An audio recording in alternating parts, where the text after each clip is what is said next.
آج ہم جاننے کی کوشش کریں گے کہ امام حسین کے سر مبارک کو کس نے اور کہاں تدفین کیا۔ لہٰذا ویڈیو میں آخر تک بنے رہیں اور سبسکرائب کر لوگوں میں بھی شیئر کر دیں۔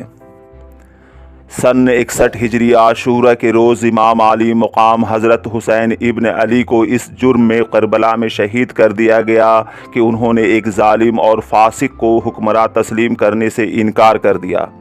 باحالت سجدہ امام کے سر مبارک کو جسم سے الگ کر دیا گیا اور جسم مبارک پر یزیدی لشکر نے گھوڑے دوڑائے۔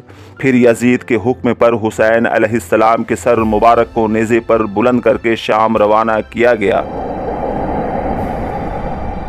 لہٰذا سمر نے امام حسین اور اہل بیت کے 72 سروں کو نیزوں پر بلند کر کے ابن شہاد کے دربار میں پیش کیا۔ امام حسین کے سر مبارک کو دیکھ کر عبداللہ ابن زیاد نے امام علیہ السلام کے شان کے خلاف کچھ باتیں کہیں اور آپ کے سر پر چھڑیاں مارنے لگا۔ اس دل خراش منظر کو دیکھ کر دربار میں موجود ایک صحابی رسول حضرت انس نے فرمایا کہ افسوس ہے کہ جس جگہ تو چھڑیاں پھیر رہا ہے یا وہ جگہ ہے جہاں اللہ کے رسول بوسہ لیا کرتے تھے۔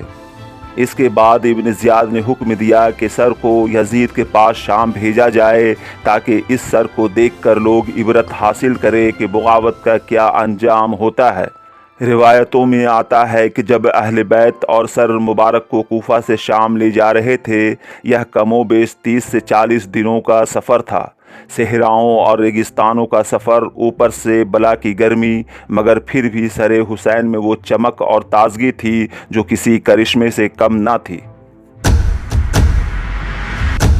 سفر کے دوران سپاہیوں نے امام حسین کے سر کو ایک صندوق میں رکھ دیا اور جب بھی قافلہ کسی مقام پر پڑاؤ ڈالتی تو سپاہی امام حسین کے سر مبارک کو صندوق سے نکالتے اور نیزے پر بلند کر کے اس کی حفاظت کرتے اور پھر صندوق میں رکھتے اور روانہ ہو جاتے۔ اس سفر کے دوران ایک رات قافلہ جہاں ٹھہرا وہاں ایک عیسائی عبادت خانہ یعنی چرچ تھا۔ سپاہیوں نے اس رات وہیں قیام کرنے کا فیصلہ کیا اور رک گئے۔ ابن زیاد کے سپاہیوں نے سر حسین کا صندوق ایک جگہ پر رکھا اور شراب پینے لگے۔ جس گرجے میں یہ قافلہ ٹھہرا تھا وہاں کے راہب نے دیکھا صندوق سے ایک روشنی آسمان کی طرف جا رہی تھی۔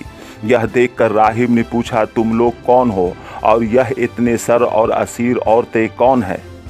سپاہیوں نے تمام واقعہ بیان کیا تو راہب یہ سن کر حیران ہوا اور کہا، تم لوگ بہت برے ہو، کیا کوئی اپنے نبی کے اولاد کے ساتھ ایسا کرتا ہے؟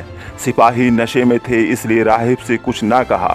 پھر راہب نے کہا، کیا تم ایک رات کے لیے نبی کے نواسے کا سر میرے پاس رہنے دو اور عورتوں کی خدمت کرنے کا بھی موقع دو تو میں اس کے بدلے 10,000 دینار دوں گا۔ سپاہی تو پہلے ہی مال و دولت کے لالچی تھے اس لیے مان گئے۔ راہب نے اپنے گھر کو خالی کروایا اور مقدس بیویوں کو ایک صاف ستھرا کمرہ رات گزارنے کے لیے دیا اور کہنے لگا، میں مسلمان نہیں ہوں لیکن نبی کے خاندان کی عزت و احترام کرنا جانتا ہوں، کسی بھی چیز کی ضرورت ہو مجھے بتائیں۔ خاتون نے اس راہب کا شکریہ ادا کیا اور دعاؤں سے نوازا۔ اس کے بعد راہب باہر نکلا اور امام حسین کے سر انور کو ایک صاف تشت میں رکھ کر چہرہ مبارک کو دھویا، سر اور داڑھی مبارک کے بالوں کو سنوارا اور پھر عطر لگایا اور ساری رات سامنے رکھ کر روتا رہا اور پکار اٹھا، میں گواہی دیتا ہوں کہ اللہ ایک ہے اور محمد صلی اللہ علیہ وسلم اللہ کے رسول ہیں، اور وہ مسلمان ہو گیا۔ روایات میں آتا ہے کہ سفر کے دوران میں ہی ایک عبرتناک واقعہ ہوا۔ یزیدیوں کے سپاہیوں نے جو مال لشکر حسین سے لوٹے تھے اور راہب نے جو دینار دیے تھے سب پتھر کے ٹکڑے بن گئے تھے۔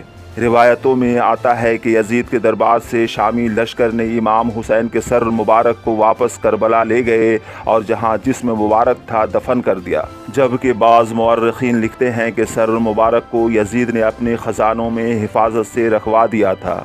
جب عباسیوں کی حکومت آئی تو خلیفہ منصور نے شام فتح کیا اور محل میں داخل ہونے کے بعد سب سے پہلے خزانے والے کمرے میں گیا تو وہاں اسے ایک صندوق ملی۔ اس نے سپاہیوں کو حکم دیا کہ یہ بہت قیمتی معلوم ہوتا ہے، اسے حفاظت سے رکھ دیا جائے۔